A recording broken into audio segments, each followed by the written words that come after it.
Hey, what's up, guys? You got Crave here, and before anything else, I just want to say that this upload will contain some spoilers. Well, I don't think anyone else will really mind content from patch 7.1, but just in case you're one of them, then I would suggest that you just go ahead and watch something else.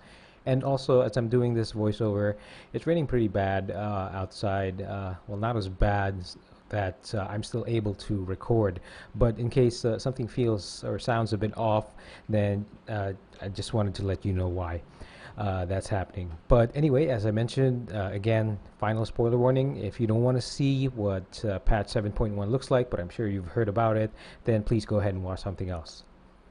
With that out of the way, well, like I mentioned, this is going to be just showing you guys some of the stuff I've seen in patch 7.1, but it's going to be very specific to Suramar.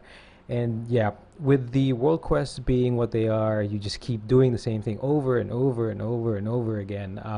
Well, the rewards are great. It's just that the stuff you do is repetitious by nature. It's a fresh change to see some stuff change over in the PTR 7.1.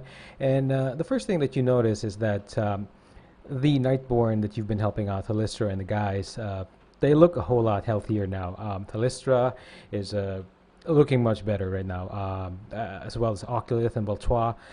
They look healthier, and I suppose that's because of the mana you've been giving them, and that should be the case. They look so well unhealthy at the time, and you can understand their condition.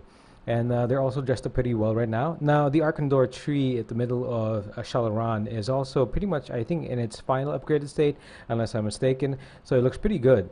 And yeah, once you get inside Shal'dorei. Now, as you start to observe some of the stuff inside, you'll see a whole bunch of more people. I mean, you've been seeing the Lunastra attendants going around, but now you see a bunch of refugees in the back hall. So that's pretty good. It means that the revolt is growing. Now, next is what you'll notice is that there's a missing portal if you've happened to collect all the portals for Shal'dorei, which I haven't actually. But the one you should have by now is the one for Waning Crescent, unless you basically just started the expansion. It's missing, and the reason for that is, well, a terrible thing has happened to the area around Waning Crescent.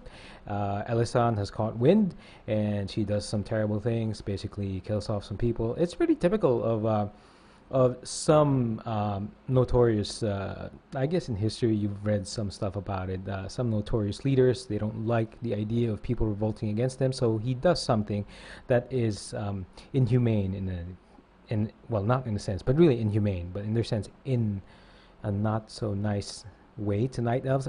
I don't know how to put it, but anyway, yeah. So she does these terrible things to the night elves with the help of some demons and some of the nightborn who are loyal to her.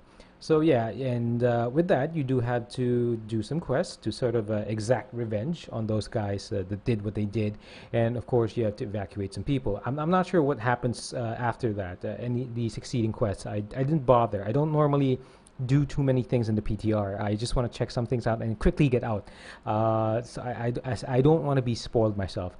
Now, one of the other changes that you will notice around Surmar is that once you get out of Shal'dorei and travel to the, well, through the what would be the front gate, is that there's a massing force of elves there, both night elves and blood elves.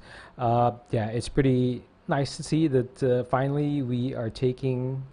Well, I'm not sure who's leading the offense, but we do have night elves, the Kirintor and the blood elves. So I would think it would be the Thalyssus group who would be doing that. But if you do approach some of the people, especially the leaders for the Night Elves, Tyrande and Liadrin for the Blood Elves, they're not too, how do I put it? They're not really warming up to Thalystra. And if you read the text from Tyrande, which you can just find out eventually once you see patch 7.1, she is not too excited, it appears, working with Thalystra, while Liadrin, yeah, she's a little bit more concerned about the state of the Nightborn, but she has her own ideas of how to handle the whole thing.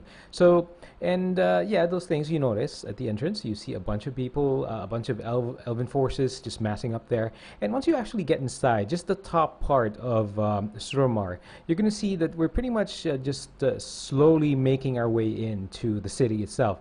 Now, the bottom part is still filled with a bunch of demons and Nightborn loyalists, or the ones that are still with Elisand. But pretty much the top part of the whole bridge area is filled with Kirintor peacekeepers and a bunch of the people belonging to the revolt. So, which is pretty good. It's nice that there is a change now to the content. It's not sort of static.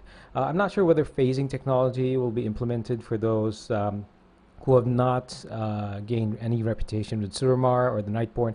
But yeah, it's nice to see that there's at least some change in this aspect. Now, I haven't checked out the other zones, and I'm hoping that some change will also happen there. At least maybe some phasing technology will be implemented. I don't know.